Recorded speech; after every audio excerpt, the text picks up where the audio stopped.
your seat. Thank you so much for this. This is another day the Lord has made, and I'll rejoice and be glad in it.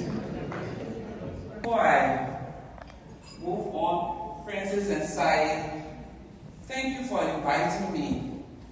Over the last few weeks, I've been really battling with problems with my health, and I was telling God, I can get sick.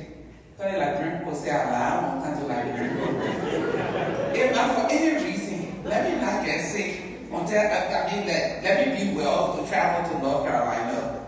I'm grateful to God that I'm here. Before I make my brief remarks, I also like to recognize the Deputy Speaker, and I'm grateful that you're here, and I want to wish you a very happy birthday. A few hours, you'll be 1 year older, and I hope wiser.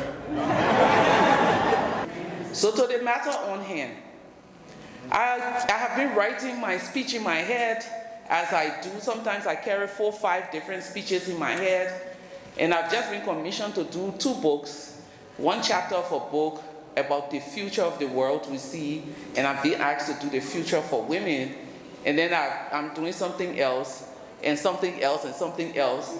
So it's a lot, and Francis, just to say that I have 9 children, not 5. So don't bring it down.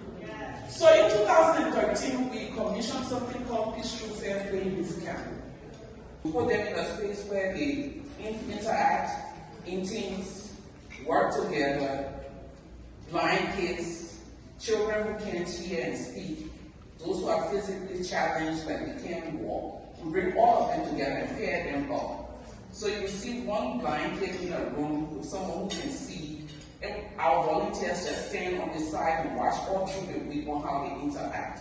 Because we're trying to bring young children to the place where they see a new Liberia where even though all fingers are not equal, but everyone is treated fairly. A daughter of a politician came to the camp. Her father wanted her to come to camp, so he called me up and said, Leymah, I heard about camp, I want my daughter. How much should we pay? I said, no, we're not charging for camp. Fortunately or unfortunately, we have 5 or 6 children from in his district that came to camp. So somewhere in between the interaction, these kids sat down with this little girl and they had a real long political conversation. After the camp, he called me and said, what did you do to my child? I said, she was happy, sad when she was coming to camp, crying when she was leaving because she didn't want to leave. He said, yeah. She came from camp and it's time for her to go to America, and she told her pa, use the money for my plane ticket to pay children in the district school fees. But I'm not going to camp. That child was teaching the teachers selflessness. In 2014, Ebola struck, we didn't have camp. 2015, we had camp.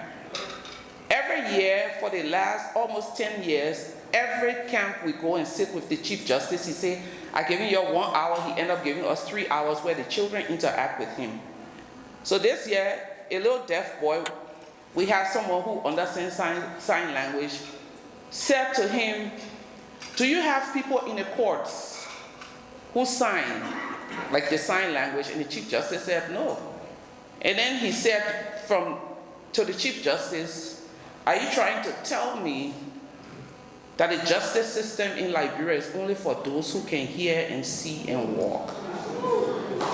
And the Chief Justice looked at me and said, did you tell him to ask me that question? I said, no. I'm always accused. That child was teaching the teachers justice for all.